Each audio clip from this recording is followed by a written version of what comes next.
Bonjour, bienvenue sur le plateau de l'internaute.com.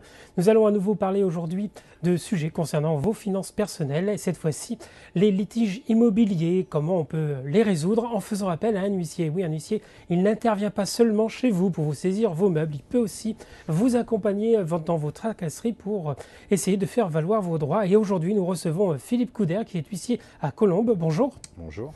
Vous êtes également le président de la Chambre départementale des huissiers de Hauts-de-Seine. Alors pendant 30 minutes, il va répondre à toutes vos questions pour justement essayer de vous éclairer sur les solutions qu'il pourrait vous apporter concernant vos litiges immobiliers. Et on va commencer tout de suite par la question de Gilberte qui vous demande, avant votre passage chez un particulier suite à un litige, une lettre en accusé de réception est-elle adressée à ce même particulier? Non, pas du tout. Donc, un huissier de justice intervient en matière d'exécution, c'est-à-dire lorsque préalablement un juge a rendu un jugement, généralement qui condamne à un paiement, puisque en l'absence de condamnation au paiement, il n'y a aucune raison qu'un huissier passe chez vous.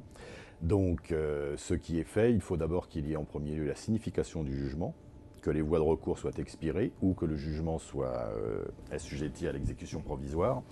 Et l'huissier va adresser ce qu'on appelle un commandement aux fins de saisie vente. Ce commandement aux fins de saisie vente, ce n'est pas une lettre, c'est un acte que l'huissier ou un de ses clercs assermentés va porter directement au domicile de la personne, en sachant que ce qui est privilégié par la loi, c'est la remise à la personne physique directement, mais il y a d'autres modes de signification qui sont par exemple, dans l'ordre hiérarchique, la signification à une personne présente au domicile, et lorsque personne n'est présent au domicile, l'huissier ou son clerc va s'assurer que la personne est bien domiciliée à cette adresse et va faire ce qu'on appelle un dépôt en l'étude de l'huissier. C'est-à-dire que l'acte va être déposé pendant 3 mois à l'étude, à charge pour la personne de venir le chercher, et un avis de passage sera laissé sur place. Alors, communément, c'est dans la boîte aux lettres, mais il y a des cas où bien évidemment il n'y a pas de boîte aux lettres, et la loi prévoit que l'avis de passage est laissé là où il peut être laissé. Donc ça peut être sur un paillasson, sur une tablette, donc pas forcément dans la boîte aux lettres quand il n'y a pas de boîte aux lettres. Mais par contre, il n'y a pas d'envoi de lettres. Le commandement, il ouvre un délai de 8 jours. Au bout de ce délai de 8 jours, si la personne n'a pas réagi, n'a pas contacté l'huissier ou n'a pas proposé un paiement, l'huissier peut effectivement venir au domicile de la personne. Il n'a pas du tout d'obligation de renvoyer une lettre, de prévenir. De prévenir. C'est une visite surprise. C'est une visite surprise. Alors effectivement, selon le fonctionnement des études, certaines renvoient un courrier en disant « vous n'avez pas réagi, je me présenterai à votre domicile ». D'autres ne le font pas, mais il n'y a aucune obligation d'envoyer, en plus du commandement lorsqu'il a été signifié, une nouvelle lettre. D'accord, bon. Très bien. Voilà Gilberte. Une question de Michael qui a réagi à mon introduction. Je suis en procédure d'expulsion. Ont-ils le droit de mettre mes meubles dehors ? Alors, sur une procédure d'expulsion, d'abord, il faut savoir que le locataire bénéficie de certaines protections. Il y a des délais. D'abord, ce qui est très important à savoir, c'est que la seule personne habilitée à procéder à une expulsion, c'est un huissier de justice. Un huissier de justice accompagné d'un commissaire de police. À savoir qu'un propriétaire ne peut pas venir chez son locataire, lui dire « j'ai eu un jugement qui a été signifié par un huissier, il faut que vous sortiez ». Ça, c'est ce qu'on appelle une voie de fait, c'est une violation de domicile. La seule personne en droit français qui puisse expulser quelqu'un, c'est l'huissier. Ça, c'est un premier point très important. Ensuite, le jour où malheureusement l'expulsion a lieu réellement, l'huissier de justice a deux possibilités. Soit il fait un séquestre des biens sur place. À ce moment-là, la personne expulsée aura un délai d'1 mois ouvert par la loi pour venir récupérer ses meubles. Donc il lui suffit à ce moment-là de prendre un rendez-vous avec l'huissier qui a procédé à l'expulsion pour procéder à son déménagement. Soit il ne réagit pas et les meubles qui auront été séquestrés sur place, leur sort sera statué par un juge, à savoir le juge de l'exécution, qui décidera soit si les meubles ont de la valeur de leur vente, soit s'ils n'ont pas de valeur, de leur mise à la décharge. D'accord. Il n'y a pas de garde-meuble. Alors, il peut y avoir effectivement un garde-meuble dans deux cas. Il peut y avoir un garde-meuble si le propriétaire accepte de payer lui-même des déménageurs et un garde-meuble. Le garde-meuble, les clés seront à la disposition de l'huissier. C'est l'huissier qui en a la garde, toujours avec, pour ouvrir ce délai d'1 mois qui permet à la personne expulsée de récupérer ses biens. Et la deuxième possibilité, bien évidemment, c'est si l'expulsé, le jour de l'expulsion, communique à l'huissier une adresse à laquelle il veut faire transporter ses meubles, ce sera fait, mais à sa charge. C'est-à-dire que c'est lui qui paiera les frais de déménageur pour emmener les D'accord. meubles au domicile. Ce qui n'est pas le cas si Ce qui est également le cas lorsque c'est le propriétaire. Les frais d'expulsion, donc les débours, ce qu'on appelle nous dans notre profession les débours, donc, qui sont l'intervention du serrurier, l'intervention du commissaire de police et éventuellement l'intervention des déménageurs, sont des débours qui sont à la charge du défendeur. Quelle que soit la suite donnée, quelle que soit la suite donnée, que ça aille sur un garde-meuble, que ce soit séquestré sur place ou que l'ancien locataire nous demande de les transporter à une autre adresse. Très bien. Alors, on a une série de questions qui arrivent sur les litiges. D'abord, Fabien qui nous dit « En litige avec mon ancienne agence immobilière, j'ai obtenu du juge de proximité qu'elle me restitue mon dépôt de garantie. Or, depuis cette décision, en janvier dernier, l'agence refuse toujours de me rendre ma caution. Comment obtenir l'application de cette décision ?» Alors, il suffit que l'internaute en question aille voir un huissier avec son jugement. Le jugement, donc, il faut qu'il ait été signifié. Donc, soit le greffe du tribunal d'instance l'a déjà notifié par une lettre recommandée avec accusé de réception, à condition bien évidemment que la personne adverse l'ait bien réceptionné. Si ce n'est pas le cas, il faudra donc le faire signifier par un huissier, et dès que ce jugement sera signifié, c'est l'huissier qui le mettra à exécution et qui procédera exactement de la même manière que pour n'importe quel justiciable, c'est-à-dire qu'il délivrera un commandement aux fins de saisie-vente à l'agence immobilière en question ou au propriétaire, en fonction de la personne, de celui des deux qui aura été condamné, et qui poursuivra l'exécution donc par tous les moyens de droit qui sont mis à notre disposition. Donc ça peut être la saisie sur les biens meubles, la saisie sur les comptes en banque, la saisie sur un véhicule. En fonction des sommes en enjeu. C'est pas en fonction des sommes, c'est surtout en fonction de ce qu'on peut considérer comme le plus efficace pour essayer d'obtenir un règlement le plus rapidement possible. Quelque part, donc ça veut dire que c'est des mesures, des annonces qui sont un peu pour faire peur, on va dire, qui ont vocation à être dissuasives, mais même si elles peuvent devenir un acte réel. Dissuasive, oui et non. Il y a en gros les trois procédures les plus usitées sont la procédure de saisie sur les biens mobiliers, la procédure de saisie sur les comptes en banque et la procédure de saisie sur les véhicules terrestres à moteur. D'accord. Donc, celle qui est la plus utilisée, c'est effectivement la procédure de saisie sur les biens meubles, parce que c'est elle qui permet d'entrer en contact avec le justiciable, parce que souvent, malheureusement, les huissiers ont très peu de contact avec les personnes qui poursuivent, ou alors vraiment au dernier moment.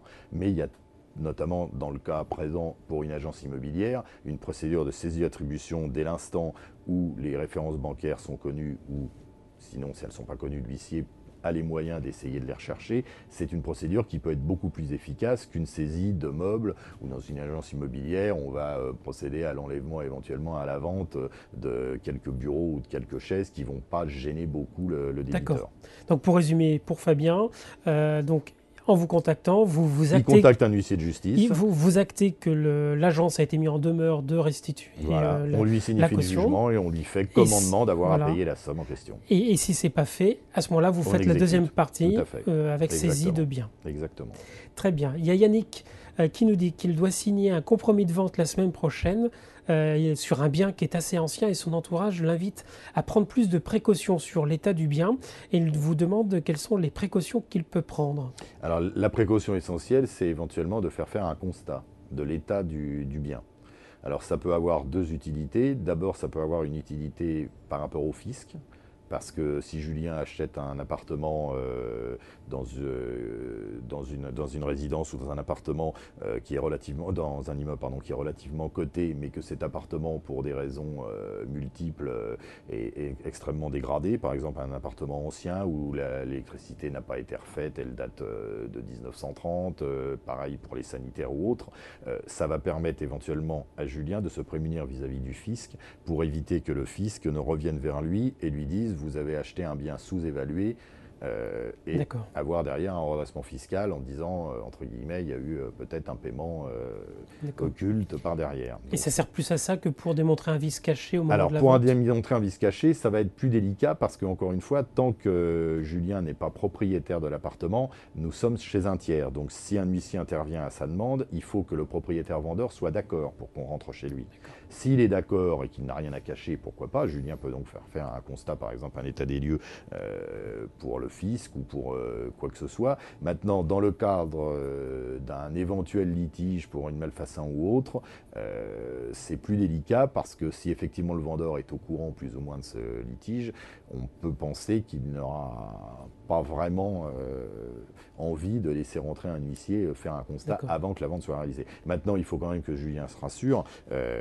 Mais dans un cas, on va dire un peu classique, on pourrait par exemple, un acheteur qui est un peu très carré, on va dire, dans sa procédure, il pourrait par exemple décider de faire une visite, comme on peut faire, et être accompagné d'un huissier pour constater... Il peut dès l'instant où son vendeur est d'accord. Puisqu'encore une fois, tant que nous sommes chez le vendeur, il faut donc son accord. Maintenant, il faut quand même savoir que la loi est très protectrice, puisqu'il y a des diagnostics immobiliers obligatoires, et surtout, il y a un autre officier ministériel qui s'engage dans la signature du contrat de vente, c'est le notaire.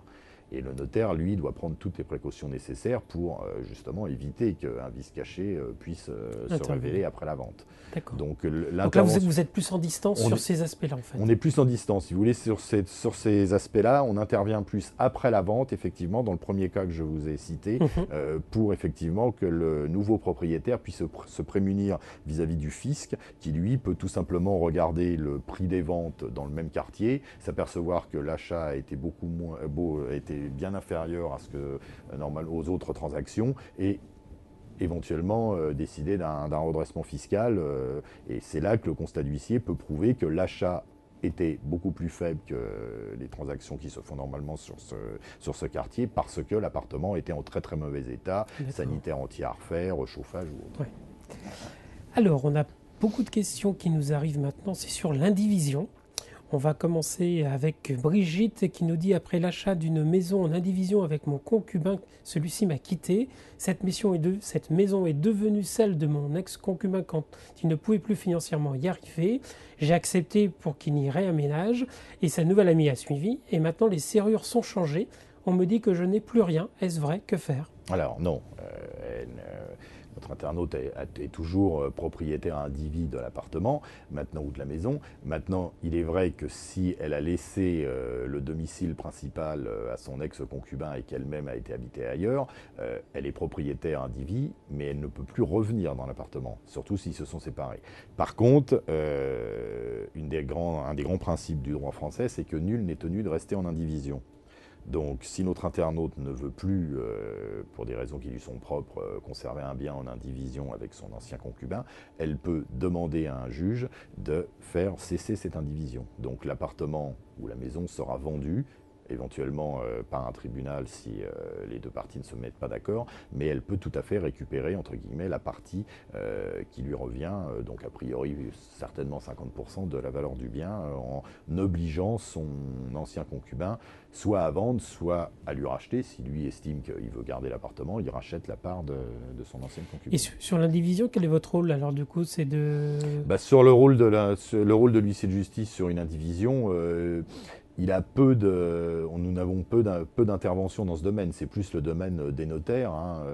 Sur une indivision, nous, on peut éventuellement intervenir éventuellement pour faire un constat, mais il faudrait que notre internaute soit encore dans les lieux. Par exemple, un constat sur les biens mobiliers qui sont présents, parce qu'on peut imaginer que certains biens sont à elle, d'autres sont à lui. Et le fait qu'on la prive d'accéder à ce bien dont elle est copropriétaire... L'huissier peut effectivement faire soit sous forme de constat, soit sous forme de sommation interpellative, se rendre au domicile en question et soit interroger, donc là c'est la sommation interpellative, on va interroger la personne dans les lieux, donc lui dire vous ne pouvez, le terme exact qu'on met toujours dans ce type d'acte, c'est vous ne pouvez ignorer ni disconvenir que vous aviez acheté un appartement ou une maison dans laquelle vous étiez en indivision avec Madame X, et on va lui poser les questions, pourquoi elle ne peut plus rentrer, est-ce qu'il reconnaît qu'il ne la laisse plus rentrer, etc. Ou sinon, on peut le faire sous forme de constat, c'est-à-dire que Madame va par exemple venir avec nous, elle va nous donner ses clés, elle va essayer d'ouvrir et on va constater que les clés qui sont en sa possession ne permettent plus de lui rentrer dans son ancien domicile. D'accord. Et ce qui fait qu'après, ça vous allez l'écrire, vous le rédigez un document? Ça, on va faire tout à fait. On va faire un procès-verbal de constat dans le cas du constat. Le procès-verbal de constat du huissier étant un élément de preuve qui fait preuve devant les tribunaux. Donc, qui pourra permettre, éventuellement à à cette Brigitte dame de pouvoir refaire valoir ses droits, voire d'avoir des dommages et intérêts. Exactement. Parce qu'il y a des dommages et intérêts. Les dommages et intérêts, elle pourra effectivement demander à un tribunal d'obtenir des dommages et intérêts pour la privation de jouissance de son bien. Bien.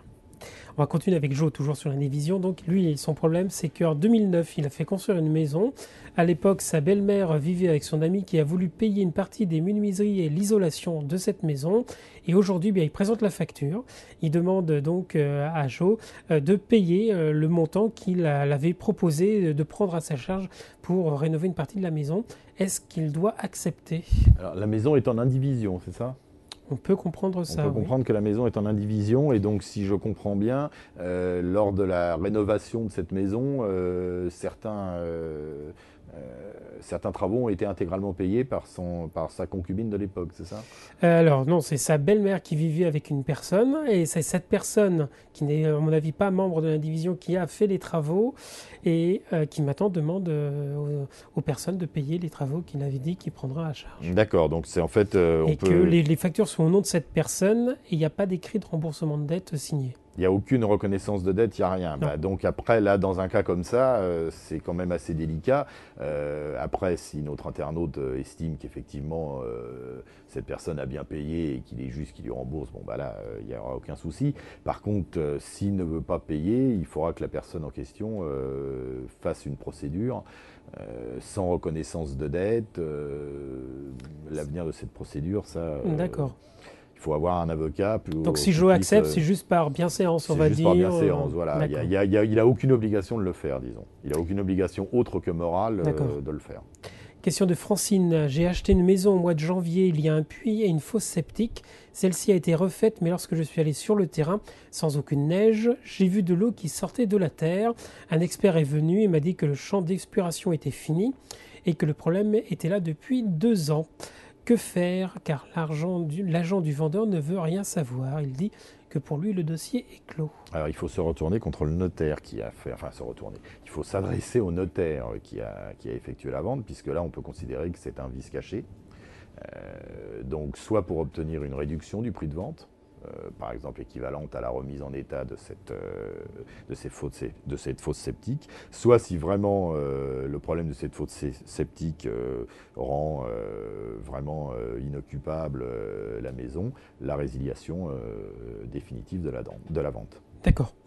Et là, c'est vous êtes intervenez pour constater... Alors nous, on peut intervenir pour constater effectivement le vice caché sur la fosse septique, mais après, il faut revenir vers le notaire devant lequel s'est conclue la vente pour faire jouer la garantie des vices cachés. Et entre l'avis d'expert, parce qu'il y a eu un avis d'expert, et votre avis, lequel est le plus fort? C'est vous ou c'est l'expert? Alors, je dirais que c'est le procès-verbal de constat, puisque le procès-verbal de constat fait preuve devant un tribunal. L'avis d'expert, il a aussi beaucoup de valeur. La seule chose, c'est que devant un tribunal, et surtout avec la partie adverse qui aura un avocat qui ne manquera pas de soulever que cet expert ayant été payé par la partie adverse, on ne peut pas prendre en considération son rapport d'expertise, donc le juge va nommer un expert, ce qu'on appelle judiciaire, qui lui va certainement faire les mêmes constatations. La grosse différence, si vous voulez, entre le procès-verbal de constat et l'expertise, c'est que le procès-verbal de constat, c'est, entre guillemets, une photographie juridique. C'est-à-dire que l'huissier est l'œil du juge, et il va donc constater des faits. Il ne va pas dire il y a de l'eau qui fuit, c'est parce que il y a de l'eau qui stagne, c'est parce que on rapporte les faits, on ne dit pas quelle peut en être la cause. Alors que l'expert, effectivement, lui, il va commencer en disant effectivement il y a une flaque d'eau et il va rechercher la cause de cette flaque d'eau. C'est la grosse différence. Question de Val. Quelle est la valeur juridique de vos prises de décision en dehors des saisies? Qu'entend-il par nos prises de décision en dehors des saisies? Peut-être les actes, par exemple là dans ce que vous nous expliquiez, vous constatiez des faits, vous les rapportiez. Ah d'accord. J'imagine. Alors pour tout ce qui est acte, ce qu'on appelle, donc c'est pour les actes extrajudiciaires, l'acte d'huissier fait foi en ce qui concerne la date et tout ce qui est mention obligatoire. Donc le requérant, le nom de l'huissier, toutes ces choses-là. Après, dans un procès-verbal de constat, les constatations font maintenant office de preuve, ce qui n'était pas le cas avant la loi Béteille de 2011, où ce n'était qu'à titre d'information. Alors une information qui avait un peu plus de poids parce que les juges estimaient que l'huissier, en tant qu'officier ministériel, ce qu'il rapportait dans ses constatations était quelque chose de valable. Maintenant, nos constatations font preuve jusqu'à preuve du contraire, font foi jusqu'à preuve du contraire. C'est-à-dire que, pour prendre un exemple bête, si j'ose dire, si je vous rédige un procès-verbal de constat en disant que ce mur est bleu, tant qu'un autre confrère ne va pas avoir fait un constat en disant que ce mur est gris, c'est mes constatations disant que ce mur est bleu qui font foi jusqu'à preuve contraire. D'accord, je comprends. Très bien. On poursuit avec Christine qui nous dit qu'elle loue avec son mari un studio à La Rochelle. Ils ont un fils qui va y faire ses études à partir de septembre. Ils aimeraient bien que leur fils habite le logement qu'ils louent actuellement. Ils vous demandent comment faire pour donner congé au locataire qui est une étudiante. D'accord, donc ils ont actuellement un studio dans lequel se trouve une locataire étudiante. Alors, en matière de congé, il n'y a que 3 possibilités pour le propriétaire de donner congé. La première, c'est la reprise pour vente, congé pour vente. Donc, ce congé est fait au locataire. Il doit être fait 6 mois avant la date anniversaire, enfin avant la date d'expiration du bail. Donc, en matière civile, c'est 3 ans, renouvelable tacitement. Donc si vous signez un bail le 1er juillet 2013, ce bail va aller jusqu'au 1er juillet 2016, enfin jusqu'au 30 juin 2016 minuit. Donc il faudra donc que le propriétaire donne congé avant le 31 janvier 2016 pour que son congé soit valable. Et donc le congé pour vente, qui est donc la première hypothèse, on doit faire offre de vente à la personne qui est dans les lieux. Donc ça, c'est la première des possibilités pour récupérer. Donc soit le locataire dit bah oui, j'accepte d'acheter, soit il dit ça ne m'intéresse pas d'acheter, et il est censé quitter les lieux à la date à laquelle on lui demande de le faire. La deuxième possibilité, c'est la reprise pour occupation personnelle ou pour un ascendant ou un descendant proche. Ce qui semble être plus le cas de Christine. Le cas ici. Donc la seule chose à respecter pour nos internautes, c'est ce délai de 6 mois. Donc en matière civile, 2 possibilités pour donner congé, soit par lettre recommandée avec accusé de réception, soit par acte d'huissier. La grosse différence, c'est que la lettre recommandée avec accusé de réception ne portera ses fruits que lorsque la personne l'aura reçue et l'aura accepté. À savoir que si notre délai pour donner congé est par exemple fixé au 30 juin de cette année, si vous envoyez une lettre recommandée à R mais que votre locataire ne va pas la chercher ou refuse d'aller la chercher, le congé est nul. Donc le bail est reparti pour 3 ans. Alors qu'un acte d'huissier, même si on ne trouve pas la personne elle-même sur place, mais qu'on fait un dépôt-étude, s'il est signifié par exemple le 29 juin, c'est le 29 juin. C'est le 29 juin. Ce n'est pas la date à laquelle il en aura réellement connaissance si on n'a pas pu lui donner directement entre ses mains. D'accord. Donc là pour Christine, c'est de vérifier quelle est la nature de son bail. Vérifier quelle est la nature de son bail, vérifier qu'elle est toujours dans le délai de 6 mois, parce que si elle n'est plus dans le délai de 6 mois, malheureusement le bail s'est reconduit tacitement pour 3 ans. Et donc là, il faudra attendre 3 ans de plus. Sinon, il faut donner congé pour reprise personnelle, en l'occurrence pour y loger son fils. Et là, de manière prudente, il vaut mieux faire appel à un huissier pour être sûr de la date, de ne pas ajouter un nouveau délai complémentaire. L'appel à un huissier a un coût forcément, mais au moins vous êtes sûr que le congé est donné. Et si jamais il y avait un souci, l'officier ministériel qui est l'huissier de justice a une garantie, a une assurance, et éventuellement l'assurance va prendre à sa charge les 3 ans de location en plus ou le logement du fils de madame pendant les 3 ans dû à l'erreur de l'officier ministériel. Alors vous parliez de tarification, donc du coup ça taraude à quelques lecteurs. Est-ce qu'il y a un tarif unique ou est-ce qu'il y a une grille comme les notaires? Alors il y a une grille, exactement, il y a une grille tarifaire comme pour les notaires, avec une petite différence qui est une modulation de cette grille tarifaire en fonction du montant de la créance. Donc il y a un coefficient qui est un coefficient 1 et qui peut être, si la somme est vraiment très très basse, qui peut être réduit de moitié, et lorsque la somme dépasse 1250 € de mémoire, le coefficient est multiplié par 2. Alors certains actes ouvre le droit à des honoraires supplémentaires à côté. Donc ce sont essentiellement les actes où l'huissier est obligé de faire une rédaction, un peu comme un notaire qui doit rédiger un acte. Et par contre, certains autres actes ne donnent lieu à aucun honoraire et donc c'est fixe. Donc à savoir pour un congé, en dehors des honoraires, puisque cet acte-là ouvre droit à des honoraires, le coût tarifé du congé sera le même que vous donniez congé à Paris, à Marseille ou à Brest. Très bien. Après, ce qui peut varier, c'est effectivement les honoraires. Là, c'est en fonction... alors, les honoraires, ils varient en fonction... effectivement, si vous venez voir un huissier en lui disant « il faut donner mon congé, on est aujourd'hui le 30 juin, il faut donner congé avant ce soir, 21h », là, il y aura peut-être des honoraires plus importants que si vous venez le voir 6 mois à l'avance ou 8 mois à l'avance. D'accord, oui, en fonction voilà, de votre agenda. On a la question de Béa qui nous demande: il y a des travaux de ravalement pendant 4 mois. Ai-je droit à une réduction de loyer et comment l'obtenir? Alors sur des travaux de ravalement, il faut vraiment qu'elle puisse prouver une gêne très très importante. Par exemple, imaginons un accès handicapé qui ne puisse plus avoir lieu, imaginons des fenêtres qui soient totalement occultées pendant 4 mois, mais normalement sur des travaux de ravalement qui ont été votés par une copropriété, il y a peu de chances d'obtenir des dommages et intérêts pour privation de jouissance. D'accord. Il faudrait vraiment un cas exceptionnel. Mais pour un propriétaire, mais si c'est un locataire... Mais même pour le locataire, parce que le locataire subit, si j'ose dire, dans ce cas-là, ce qui incombe au propriétaire. Surtout que le propriétaire n'est pas forcément responsable, puisqu'on parle là, je pense, d'une copropriété. Et donc, si ce sont des travaux qui ont été votés en copropriété, le propriétaire les subit aussi, et le locataire, de ce fait, les subit également. D'accord.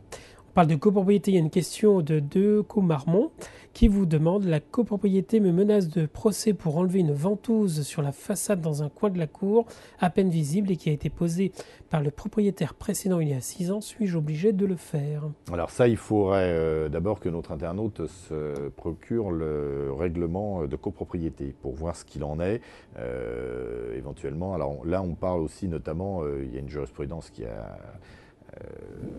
maintenant commence à être un petit peu ancienne, mais qui avait concerné à une époque les antennes satellites, où on a vu à l'arrivée des premiers satellites fleurir de nombreuses antennes satellites qui étaient directement fixées sur les balcons ou autres. Donc généralement, les règlements de copropriété sont intervenus pour fixer des limites. Alors la ventouse dont parle notre internaute, il faudrait savoir ce que c'est. Parce que est-ce que c'est une ventouse pour accrocher, comme on a dans les cuisines, pour accrocher un chiffon? Est-ce que c'est une ventouse il faudrait voir la taille, et il faudrait surtout voir si ça dénature la façade de l'immeuble. D'accord. Et à ce moment-là, il pourrait contester le bien fondé de la demande. Il pourrait contester le bien fondé de la demande, et surtout, ce qui est peut-être intéressant à voir, c'est le fait que cette ventouse, visiblement, existait avant qu'il se rende acquéreur de l'appartement. Donc il faudrait se renseigner si une procédure avait déjà été plus ou moins entamée contre l'ancien propriétaire. C'est quand même quelque chose, on peut difficilement répondre avec les éléments qui me sont donnés là. Ça veut dire que vous entendez qu'éventuellement, ce serait l'ancien propriétaire qui serait mis devant si la procédure était entamée lorsque c'était l'ancien propriétaire, normalement celui-ci aurait dû, lors de la vente, préciser qu'il y avait une procédure en contre à son encontre diligentée par le syndic, la raison pour laquelle cette procédure était diligentée. Et si effectivement notre internaute a acheté en connaissance de cause, à ce moment-là, la procédure peut continuer contre lui. Mais s'il n'a pas acheté en connaissance de cause, il peut effectivement se retourner contre l'ancien propriétaire. Donc de payer dans un premier temps et de se faire rembourser dans un deuxième temps. Alors payer, il faut voir exactement ce que demande le syndic. Parce que le syndic peut également aussi envoyer des courriers simplement pour faire peur et pour essayer de faire bouger les gens, alors qu'en fait, derrière, ça sera peut-être difficile d'obtenir quelque chose par la voie juridique. D'accord. Alors, on a une question qui arrive de Tom qui nous dit: mes fenêtres ne sont pas étanches au vent, je suis locataire, que puis-je exiger du propriétaire? Alors, la première des choses à faire, c'est de faire un constat. Encore une fois, j'y reviens pour effectivement évaluer ce qu'il entend par des fenêtres non étanches. Parce qu'il est certain qu'une fenêtre non étanche, si on s'arrête sur une fenêtre avec un bâti en bois, une fenêtre à bâti en bois est beaucoup moins étanche qu'une fenêtre en PVC, par exemple. Après, il y a des normes. Donc si effectivement c'est juste un petit peu d'air frais qu'on sent quand on met la main près de la fenêtre, entre le bâti et puis la partie ouvrante, il y a peu de chances qu'il puisse obtenir quelque chose. Si par contre effectivement ce sont des courants d'air qui glacent tout l'appartement, là il peut exiger de son propriétaire les travaux nécessaires, donc changement des fenêtres, réparation ou autre, en sachant que dans une hypothèse vraiment la plus grave, le locataire a aussi la possibilité de faire consigner les loyers jusqu'à ce que les travaux soient faits. Alors surtout, ce qu'il ne faut jamais faire, c'est arrêter de payer en disant tant qu'il ne m'aura pas fait les travaux, je ne paye plus. Parce que là, un Et on propriétaire... consigne auprès de vous? Alors, pour consigner, il faut passer devant un juge. D'accord. Et un juge va effectivement désigner soit un notaire, soit un huissier, soit la caisse des dépôts et consignations. Charge pour le locataire, évidemment, de payer tous les mois son loyer, mais ce loyer sera consigné. Par contre, ce qu'il ne faut jamais faire pour un locataire, c'est, même s'il a obtenu un jugement qui condamne le propriétaire à faire des travaux, il ne faut jamais de lui-même qu'il arrête de payer en disant « il a été condamné à faire des travaux, tant qu'il n'aura pas fait les travaux, je ne paye pas ». Parce que là, un propriétaire indélicat, et malheureusement je l'ai déjà vu, pourra demander l'expulsion à un autre juge pour non-paiement des loyers. Et souvent, il l'obtiendra. Ah oui. Souvent, il l'obtiendra. Donc surtout, ne jamais faire ça. Si un locataire doit séquestrer les loyers, il faut qu'il y ait un juge qui autorise le séquestre des loyers. D'accord. Donc à Tom, d'abord faire vérifier. D'abord faire constater, vérifier effectivement l'étendue des dégâts, si j'ose dire, et ensuite agir devant un juge. On a une question d'Eliès qui revient sur les copropriétés. Il nous dit c'est le moment en ce moment des assemblées générales et parfois à l'intérieur de ces assemblées générales c'est un peu houleux parce que des copropriétaires n'ont pas payé leurs charges et la copropriété a bien du mal à leur faire payer. Il vous demande en quoi vous pourriez intervenir pour aider au paiement de ces charges non payées. Alors, l'huissier de justice intervient bien évidemment pour le paiement des charges de copropriété impayées. Donc il y a deux moyens, soit un commandement de payer les charges de copropriété, ça s'appelle tout simplement comme ça, avec derrière la possibilité de revenir sur une exécution comme on disait tout à l'heure, donc exécution contre une fois l'ordonnance obtenue auprès d'un juge, soit saisir les comptes en banque, soit saisir les biens mobiliers. Et puis la deuxième possibilité que certains syndics n'hésitent pas à actionner, c'est tout simplement la vente aux enchères du bien immobilier, pour obtenir le règlement, en sachant que ce n'est pas en fonction forcément du montant de la dette, puisqu'il m'est arrivé de voir des procédures de saisie immobilière pour des charges impayées de à peine 7 000 €. Ce qui est déjà une belle somme, mais je dis à peine par rapport au montant par rapport à la valeur du bien immobilier. Parce que faire vendre un appartement qui va peut-être être d'une valeur de 300 ou 350 000 € pour juste une dette de 7 000 €, c'est vrai qu'on peut dire que c'est peut-être un petit peu disproportionné. Mais c'est possible. Mais c'est tout à fait possible. On va finir par trois questions qui concernent les litiges autour de la construction. On a d'abord Stan qui nous dit « Début juillet, je dois en principe avoir la livraison de mon appartement. Suite à une série d'incidents pendant la construction, l'immeuble montre déjà des ratés et ma récente visite de chantier me laisse songeur sur la quantité de défauts. Quel comportement dois-je adopter quand mon appartement sera livré ?» Alors attention, là il y a une distinction à faire. Notre internaute a acheté, enfin je présume, sinon c'est très bien aussi pour lui, je présume qu'il n'a pas acheté l'immeuble entier. Non, il nous parle d'un appartement. Il a acheté un appartement. Ouais. Donc en ce qui concerne les parties communes, ce n'est pas de son ressort. C'est le promoteur qui fera un procès-verbal de réception et qui éventuellement soulignera toutes les malfaçons ou toutes les réserves qui puissent exister. Par contre, pour notre internaute, ce qu'il va y avoir, c'est un procès-verbal de réception de son appartement. Donc là, il peut tout à fait faire intervenir un huissier de justice pour l'assister pendant cette opération, pour constater les éventuelles malfaçons et noter les réserves éventuelles. Alors les réserves éventuelles, ça peut être par exemple un appartement qui n'est pas fini du tout, qui n'est pas habitable. Mais ça peut être aussi des choses plus petites. Par exemple, un parquet qui est posé, mais il manque les seuils de porte. Donc ça, ce sont des réserves. Après, ce qui est important de savoir, c'est qu'il y a ce qu'on appelle les 5% du prix de vente qui, normalement, sont versés par l'acheteur au moment de la réception de l'appartement. Ces 5% peuvent ne pas être versés à condition que les réserves notées rendent l'appartement inoccupable en l'état.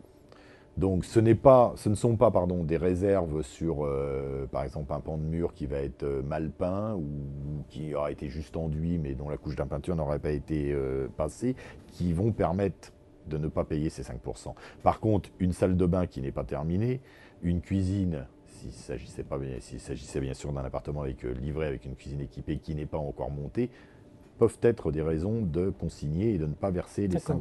Et là, vous pouvez être là, nous aide, intervenons tout à fait pour faire ce qu'on appelle des procès-verbaux de réception de chantier ou de réception d'appartement. Donc là, pour Stan, ce serait se faire assister par un huissier. Ce serait une bonne idée puisqu'il a déjà une méfiance sur le. Tout à fait, se faire assister par un huissier parce que d'une part. Et là, pour le coup, pas besoin de demander une autorisation. Pas du tout, puisqu'il est dans un appartement dont il va prendre possession. Donc après, si le promoteur refuse la présence de l'huissier, la réception ne se fera pas. Et personnellement, je n'ai jamais vu aucun promoteur refuser la présence d'un huissier dans un cas comme ça. Très bien. On va revenir sur la question tout à l'heure de la ventouse, car De Caumarmont a réagi et nous dit, en disant que c'est une ventouse d'évacuation pour chaudière et qu'il n'y avait pas eu de demande faite auprès de l'ancien propriétaire. Donc c'est une ventouse de chaudière, ce qu'on appelle de chaudière à ventouse.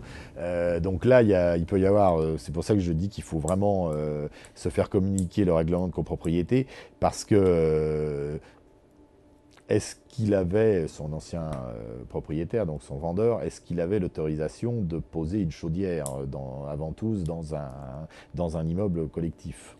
Normalement, ce genre de pose est soumise à une autorisation du syndic, donc à une autorisation qui va être donnée en réunion de copropriétaires. Et donc, a priori, ça n'a pas été fait, parce que si le syndic demande à ce que ce soit enlevé... Si ça n'a pas été fait, dans ce cas-là, effectivement, notre internaute a tout intérêt à accéder à la demande du syndic. D'accord. Parce que effectivement, là, le syndic va mettre en avant que ça peut présenter un danger pour les autres habitants, d'explosion ou autre, que ça n'a pas été monté dans les normes. Là, ça peut aller loin, là. Ça peut aller loin, oui, parce que c'est quand même beaucoup plus... si vous voulez, c'est un petit peu le même principe que le locataire ou le propriétaire même, qui installerait dans son appartement un système de chauffage à gaz avec des bonbonnes. C'est totalement interdit. Je comprends. Et donc, du coup, après avoir accepté, se retourner contre l'ancien propriétaire parce qu'effectivement... il a fait quelque chose de pas correct. Voilà, c'est lui qui a fait quelque chose de pas correct, d'autant plus que si l'appartement est équipé uniquement de ce type de chaudière, il y a peut-être un problème. Donc, est-ce que c'est simplement parce qu'il y avait des chaudières à gaz dans ces appartements et que l'ancien propriétaire l'a fait changer pour une chaudière autre, je ne sais pas, mais enfin bon, c'est vrai qu'une chaudière à ventouse, lorsque ce n'est pas prévu, le remplacement à l'identique n'est pas un problème. Mais remplacer une chaudière qui avait une évacuation par une gaine qui passe dans les communs ou autre, par une chaudière à ventouse, là effectivement, d'abord ça demande l'autorisation du syndic. Et puis ensuite, si ça a été fait hors autorisation, il y a tout intérêt effectivement à accéder à la demande du syndic. D'accord. On va finir avec la question de Claudie, propriétaire dans une résidence d'un appartement en triplex livré en VFA. Lors de la vente, le promoteur vantait le côté privé sécurisé de la résidence, mais depuis la livraison, on subit divers incidents et un incendie a eu lieu dû au libre accès de la résidence car la clôture n'est que partielle. Peut-on obliger le promoteur à financer en totalité la construction de cette clôture ?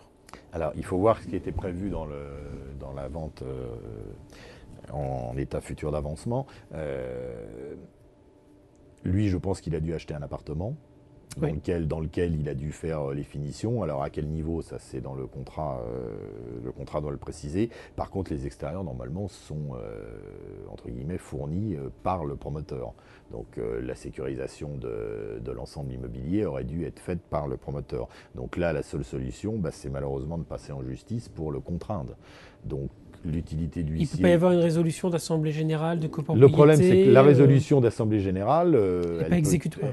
Elle n'est pas exécutoire. Donc il faut derrière, après, pour obliger... Si la personne, effectivement, accepte, entre guillemets, à l'amiable d'intervenir, il n'y a pas de souci. Par contre, si ce n'est pas le cas, il faut qu'il y ait un titre, il faut qu'il y ait quelque chose, qu'il y ait une condamnation. Et ça, il faut malheureusement passer devant un juge. Donc là, l'intérêt de l'huissier, ça peut être effectivement, encore une fois, de faire un constat, de constater tout ce qui ne va pas sur les parties communes, l'absence de sécurisation, une porte qui reste ouverte, ou des choses comme ça. Et ensuite, à l'appui de ce constat, de passer devant un juge et d'obtenir la condamnation du promoteur. Et avoir la promesse de vente au moment de la vente du bien, oui, bien sûr. stipulant les caractéristiques ce qui était à la charge du promoteur. Voilà. bien Parce évidemment. que sinon, après, c'est compliqué. Sinon, c'est compliqué. Mais normalement, dans ce genre de vente, ce qui est à la charge de l'acheteur, c'est l'équipement ou l'aménagement de l'appartement. Alors, à des degrés divers, donc ça peut être un appartement qui est totalement nu à l'intérieur, à charge au propriétaire de tout installer, sanitaire, autres. Ça peut être simplement les peintures à finir, l'électricité à faire. Ça, c'est en fonction du contrat de vente. Très bien, merci beaucoup Philippe Couder d'avoir répondu aux questions des internautes. On est désolé de ne pas avoir pu répondre à toutes les questions qui nous sont parvenues. Je pense que nous aurons l'occasion dans les prochaines semaines, prochains mois de revenir sur des sujets à peu près similaires pour répondre à toutes vos interrogations car elles ont été nombreuses sur de nombreux sujets. En tout cas, j'espère que ça vous a permis de connaître un petit peu le panel d'intervention d'un huissier de justice. Merci à Cécile, Steve, Enzo, David et Florent qui étaient à la technique. À bientôt sur l'internaute.com.